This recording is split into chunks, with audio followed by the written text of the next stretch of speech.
Muli po ang inyong lingkod, si Chef Roy. Gandang umaga po sa inyo lahat. Shout out po sa lahat ng makapanood ng video kong ito. Pagpapalain po kayo ng Diyos. May papasahin po ang inyong lingkod sa umagang ito. Pakinggan po ninyo. Ganun pa rin po.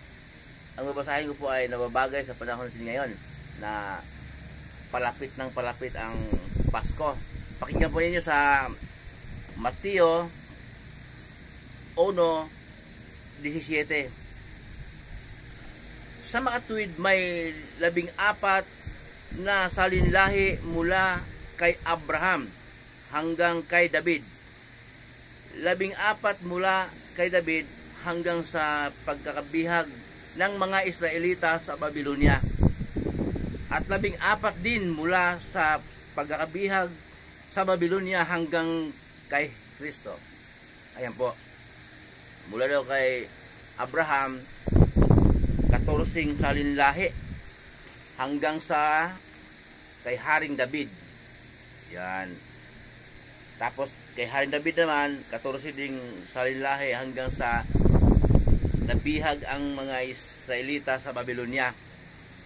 Pagkatapos naman, 14 din muli na salinlahi hanggang sa pagkakabihag ng Babylonia. Mula sa pagkakabihag ng Babylonia hanggang kay Jesucristo. So, mula po kay Abraham, ilan ba? 42. Tama po ba? Umina ba ako sa mat? 42 salinlahi. Okay. 3:14. 42 salinlahi mula kay Abraham hanggang sa ating Panginoong Jesus. Okay. At ito ngayon tayo po. Okay. Kasi po, pangako naman ng Diyos kay Abraham na sabi Abraham, kahit matanda na sila ni Sarah, parang si Elizabeth at saka si Zacarias, matanda na, pero nagkaroon pa ng anak. Dahil walang imposible sa Diyos. Si Abraham naman po, at saka yung asawa niya na si Sarah, parehas na matanda. Okay, pero matanda na sila, wala pa silang anak noong, pero dahil sa kapangyarihan ng Diyos, nagkaroon siya anak. Yun, si Isaac. Pero si Abraham po pala, may dati na anak sa katulong nila na si Agar, si Ismael. Yung po talaga ang panganay na anak ni Abraham, si Ismael. Yung pong si Isaac, yung pong anak ni Abraham sa kanyang tunay na asawa. Tunay na asawa niya si Sarah. Yun. Kaya yung tunay na anak ni Abraham sa tunay na asawa na si Isaac, yun po ang pinangakuhan ng Diyos na paramihin ko ang iyong lahi, kasing dami ng buhangin, kasing dami ng bituin sa langit, gano'n. Paramihin ko, at sa anak mo na yan, kay isa ako itutuloy ang aking pangako. Okay?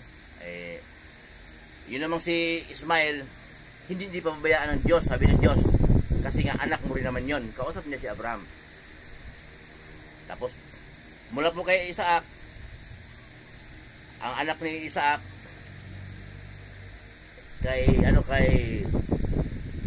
kay Rebecca ay dalawa, si Jacob at si Esau. Kay Jacob naman, pinagpatuloy ng Diyos ang pangako niya. Ang pangako niya kay Abraham, kay Isaac, at yung anak ni Isaac ng si Jacob at si Esau. Kay Jacob naman niya pinagpatuloy ang pangako ng Diyos. Hanggang si Jacob naman ay yung si Moises mula sa angkan ni Jacob. At si Jose muna na nagpapayaman sa Ehipto mula sa angkan ni Jacob hanggang sa kay Moises, hanggang sa kay Jesus. Okay, yan ang pangako ng Diyos kay Abraham, paramihin ko ang iyong lahi. Yan. Kaya si Jesus po mula sa angkan ni Abraham. Kaya po mula sa angkan ni Abraham, si Jesus ay 42 na salinlahi.